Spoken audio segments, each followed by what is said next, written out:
اتفضل اتفضل يا حسن. أنا مش فاهم ليه واخد شقة متطرفة في مكان مهجور زي ده؟ يعني اسباب خاصة. ليه ما دفعت لهمش ال5000؟ لا يا ابو علي، الفلوس دي لمصلحة تانية. بابا عايزك توقع الإيصالات دي الأول. الاول يروح جهنم، مش هوقع حاجة. بس أنا وعدته يا جلال، أرجوك. معلش يا حسن، انا هوقعها علشان خاطرك انت بس. أشكرك. اللي يا جلال، أنت إزاي بتكره بابا بالشكل ده؟ لان ابوك الحيوان اللي خلفنا عمره ما كان اب حقيقي، لا ليا ولا ليك ولا لوجدي. تتوقع مني ايه؟ احبه؟ يا جلال، كلنا محتاجين الحب. يعني انت عمرك ما لومته على حاجة؟ أبدا. دي معناها ان انا زي ابويا يا حسن بالظبط في الفساد والخطيئة. ده انا عقباوي. وانت كمان. ولا انت شيخ؟ طالما فيها داوود العقباوي يبقى الشر هيفضل موجود، وطالما انت موجود هيبقى فيه خير. ادعي لي يا حسن.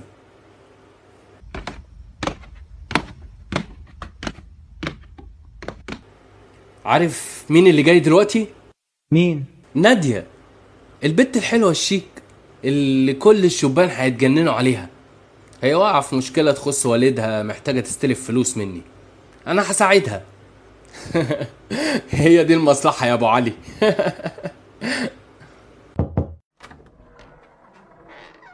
ازيك يا جلال؟ انت عندك ضيوف؟ لا لا، ده اخويا الشيخ حسن. إزيك يا أنسة نادية؟ فرصة سعيدة. انا الاسعد يا استاذ حسن. طيب، أستأذن أنا، عن إذنكم. بالسلامة يا اخويا، ومتشكر قوي.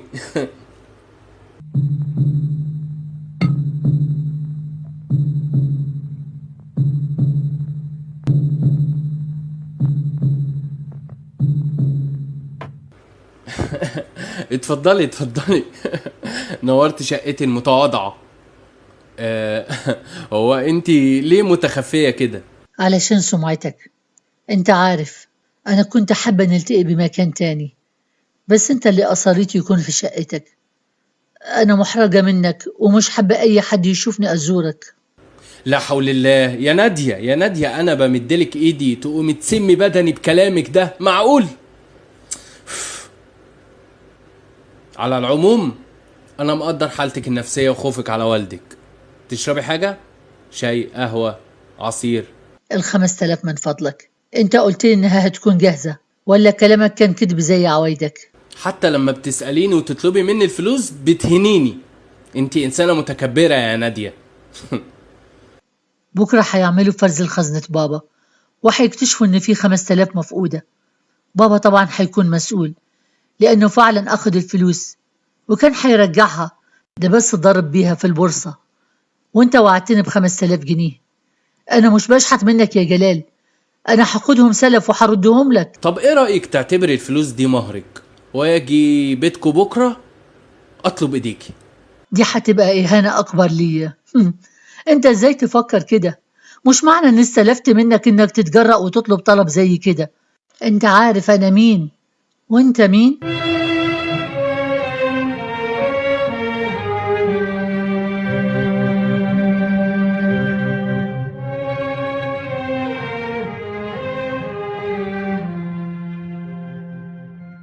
خد الفلوس يا نادية، مش عايزك ترديهم. تصبح على خير. جلال، أنا ما كانش قصدي. أنا قصدي. تصبح على خير يا نادية.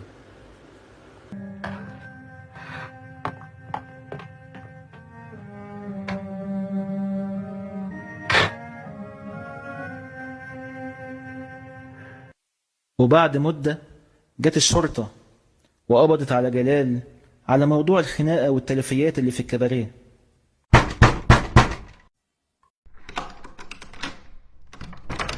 انت جلال العقباوي؟ ايوه انا. صاحب الكبري بيقول انك تسببت في التلفيات. اتفضل معانا. مفهوم مفهوم. اتفضل قدامي على البوكس.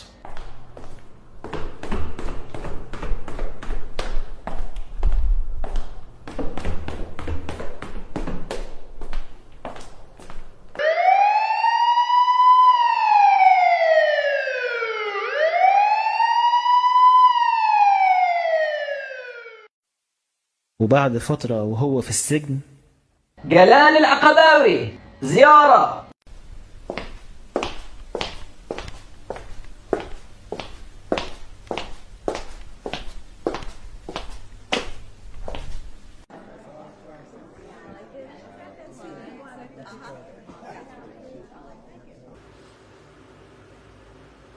نادية، ازيك يا جلال؟ ممكن اعرف اتحبست ليه؟ لا دي حاجة بسيطة، خناقة صغيرة وتلفيات وما قدرتش ادفع تمنها. انا عارفة ان كل ده كان بسببي. لو ما كنتش اديتني الفلوس. لا انا كده دايما بكون متداين حد، ونادرا لما بفتكر. انت زي السلطان، كل السلطة، كل الفرح، ومحدش بيقف قدامك، ومحدش يقدر يتنبأ بأفعالك. اه بس سلطان مش راضي عن نفسه، والبت اللي عجبته كمان مش راضية عنه. لكن انا راضية عنك. مشاكلك انتهت يا سلطان. قصدي يا جلال، الفلوس اللي أخدتها منك دفعت بيها ديونك، وهتعجبني أكتر لو هجرت حياتك دي. وبعدين انا حياتي كده وما ينفعش في حاجة تانية. هو العرض اللي عرضته عليا يوم ما كنت في شقتك لسه زي ما هو؟ أنا موافقة. يا نادية انتي غير مجبرة على ارتباطنا. انا يوميها كنت سكران. انا صحيح معجب بيكي، لكن مش انا الشخص المناسب ليكي ابدا. لكن يا جلال، أنا موافقة مش مجبرة. في الليلة اللي جيتلك فيها علشان الفلوس ما كنتش أعرفك كويس وقتها. انتي فعلا لسه ما تعرفنيش.